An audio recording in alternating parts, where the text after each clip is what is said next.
Hi, I'm Ayse Hogan.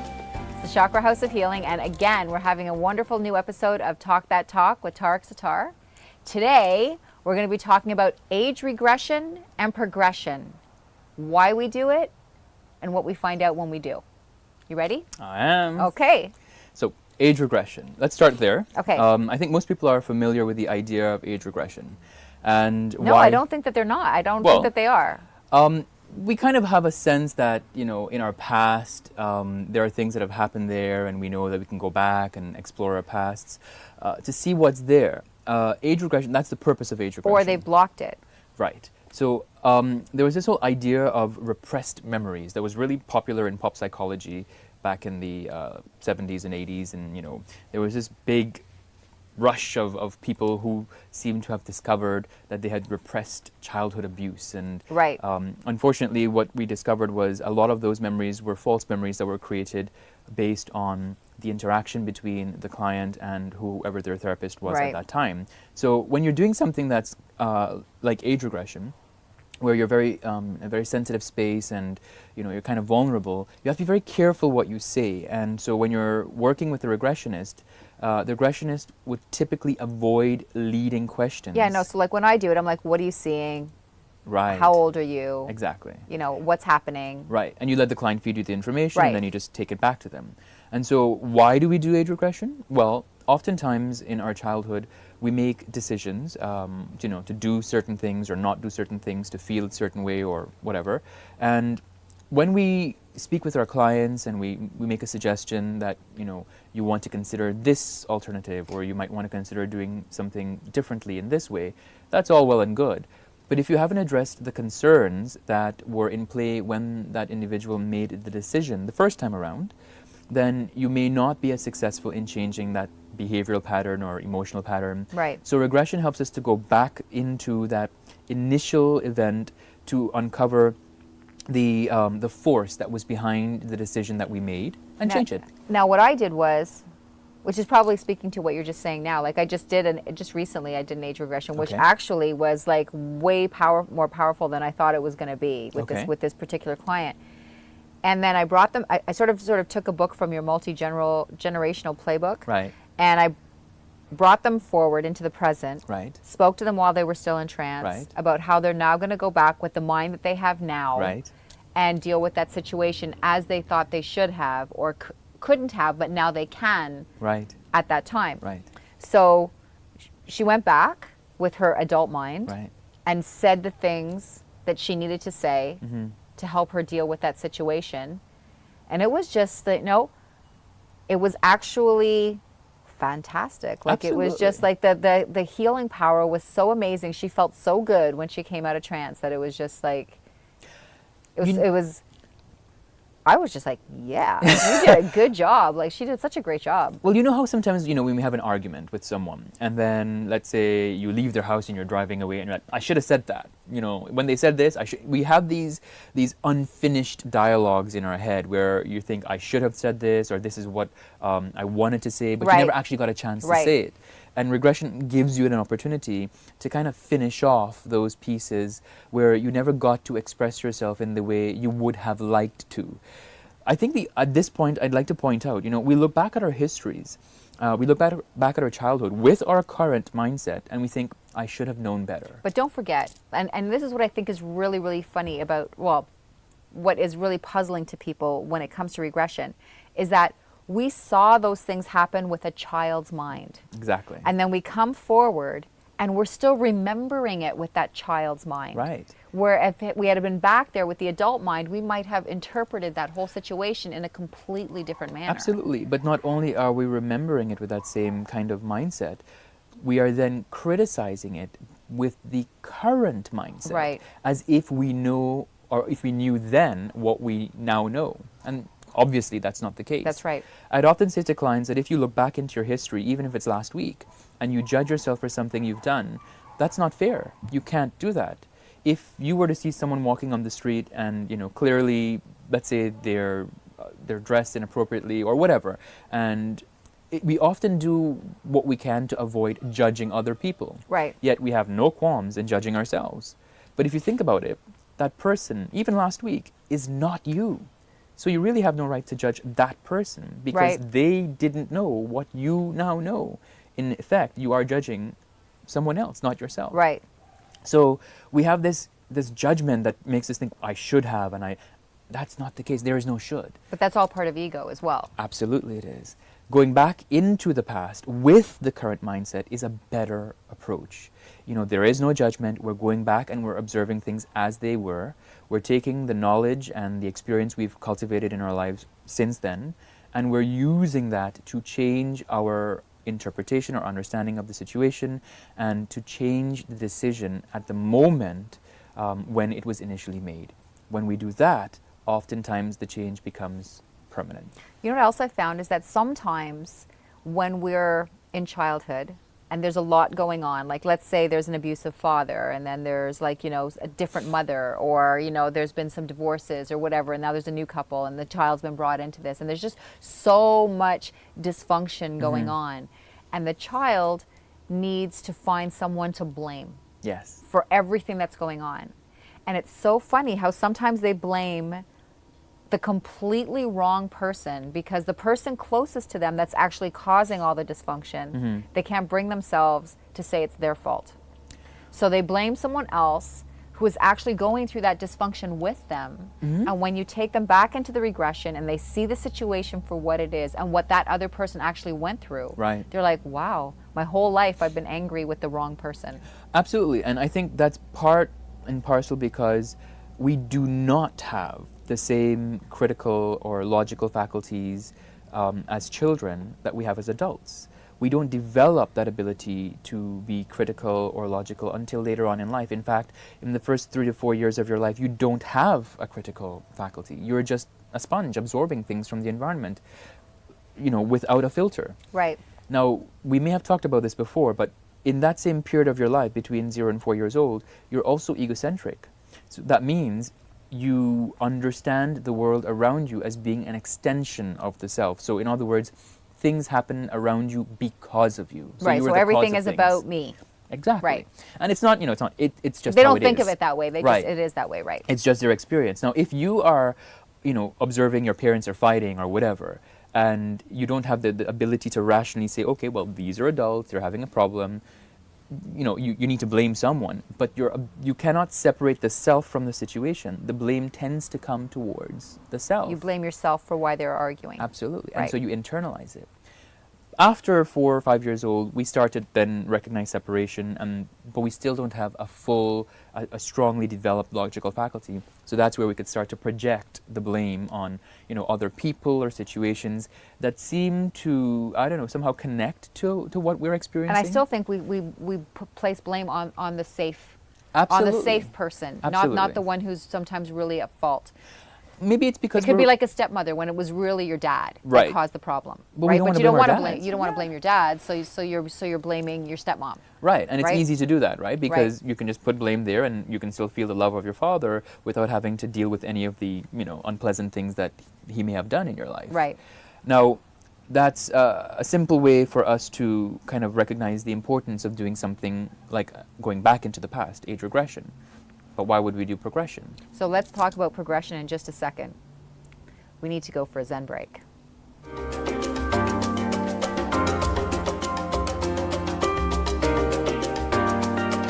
Hi everyone, my name is Tariq. I'm a certified yoga instructor and as well as a hypnotist and an NLP practitioner. I'm here today to talk to you about breath. As a yoga instructor, I am very passionate about breathing, and as all of my students in my class, I focus on that. As we get older, we start to breathe up here from our chest, and it's very important that we actually get our breath all the way down into our belly to allow our breath to be spread throughout our whole entire body. So maybe take 1 minute during the day, just 1 minute during the day to focus on your breath, and it will definitely enhance your overall health and well-being. If you want to contact me, you can contact me at tree@healthlocal.ca, or you can just find anything health related at healthlocal.ca. Thanks for watching.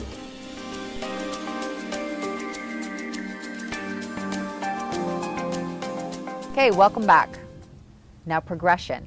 Okay. Why do we want to do age progression? So there's a kind of a technical term that we use in hypnosis. It's called future pacing. In other words, we're taking something that we have in the current moment and we're putting it out into the future. So that's progression. Right. Think of it this way. If you were to go to, let's say, I don't know, the subway station or, Right. or the train station, and you say, "I'd like a ticket, please," they'll say, "Well, where do you want to go?" You have to tell them, you have to give them a destination. Progression is a way of creating the destination in your future. It's a way of taking what you have now discovered in your life and putting it into some image in the future where you're going to go and create the self as you want it to be. So if you want to lose some weight or live more healthily, you take all of the knowledge and experience you've gained from what you're doing now, you project it into the future, and you create this goal image So of it's the like ideal self. thinking of from the end. Absolutely. Sort of, but a bigger version of that. Absolutely. It's more than thinking, though. And that's the great thing with It's with creating. hypnosis. It's creating from the end. Right. It's feeling it as well, too. It's more than just a thought. It's how we relate emotionally to this thing that we're creating. It is a part of us. It is an extension of us. And it's something that we know because we are creating it. And so we are now able to manipulate it in whatever way we want to. It's our own creation that we can change in whatever way we desire. Okay, so we create a future Right. based on the things that we're working on right now. But also, now in one of the classes that I took with you, we did a future progression. Future life progression. And we did a future life progression where we went ahead 250 years Right. and then we went ahead 500 years. Right. The scary part about it was we'd all seen pretty much the same thing. Right. And we don't tell each other what we're seeing, right? Right. And I often find that in my past life regression classes, I end with the future life progression. I don't tell the students, what previous students have talked about. And quite often, it's very similar, if in some cases not exactly the same thing. Now, we have this idea of karma. We go back and we look at our past lives and we see what we've done and who we've killed and whatever else to Right. kind of figure out, what's affecting us in this life. But karma doesn't stop here. No. So if we can go forward and see how we have become and who we are and understand how we have evolved karmically, it gives us insight into the things we are working on in this life that would help us get into that future situation Right. exactly the same way. So again, it's kind of like bookending, okay, we know we did this in the past and we've resolved it now here, but where are we going from here? So we go out into the future to recognize what's Right. happening there, and that way it kind of creates a much more clearly defined picture of who and how and what we are in this life at this time. It may even be a way of recognizing some karmic patterns that you haven't started working on yet, but that you That you need to work on. Exactly. Also, things that to make sure to assure yourself that you're on the right path, Absolutely. or maybe you're on the wrong path, Absolutely. and that will become evident as well. Yes. And, the interesting thing, and I'm not going to talk about what people actually see, but the interesting thing is we see changes happening not only at the level of the individual, but at the level of society and globally as well at the same time.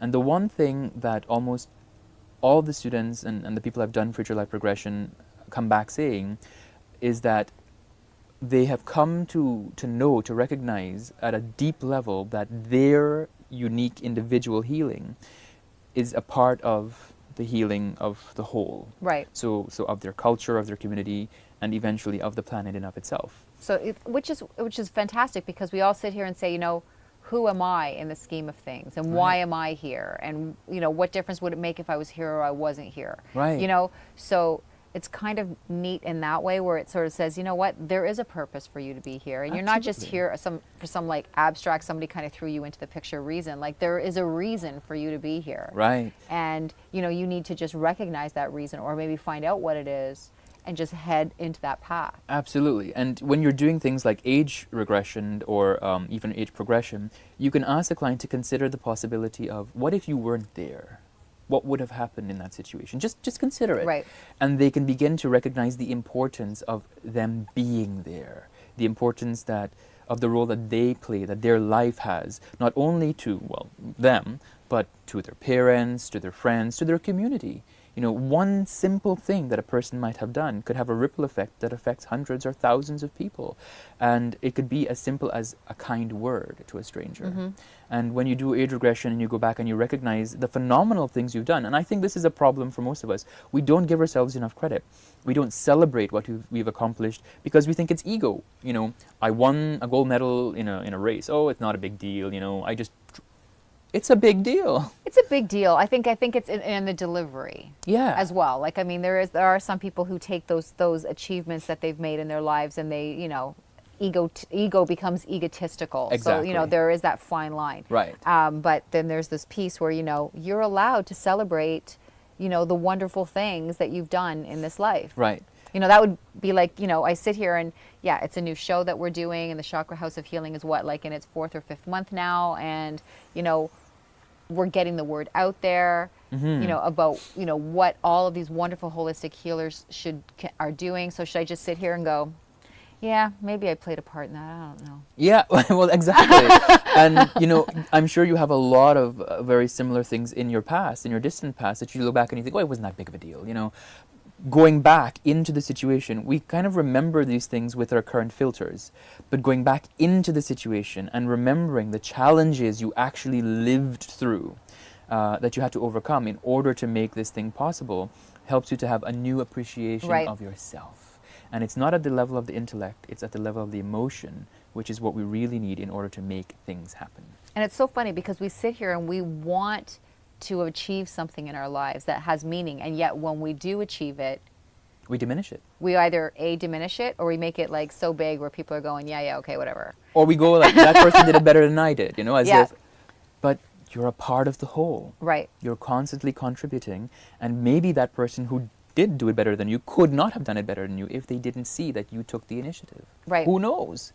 The point remains, it will be in our best interest as an individual, but also in our families, etc., for us to celebrate ourselves, to honor what we've accomplished, to forgive ourselves. Forgiveness is huge. I feel like that's part of one of my gifts this lifetime, is just to really work on forgiveness with people. And you've had to do a lot of that in your life, right? And I'm helping so many other people do it. Right. So it's fantastic. And you've recognized the challenges that come with that type of work of doing forgiveness, so you understand when someone sits in your chair and says, I will never forgive them, and then four sessions later we're doing the forgiveness, there right? You go. So, and then they feel so much better, right? And and you share that, so this is that vibration you have inside of yourself, where you have this knowledge at a deep level, let's call it a soul level, and that person is picking that up each time they're sitting there with you. So it's as if they are beginning to very slowly but most surely resonate with that frequency of how good it feels to forgive. And on that note of forgiveness, we're going to have to bring this to a close yet again. Yeah, I think you and I need a show that's like, 24 hours long or something like that. I can talk for a very long time. So anyways, thanks again. My pleasure. For coming out. And thanks for joining us on the Chakra House of Healing. You know how to reach me, the Chakra House of Healing. Please subscribe to the channel. Remember to do that. And we're on Vimeo and on the Big Book of Beauty. So thanks again. See you soon. Have a great night.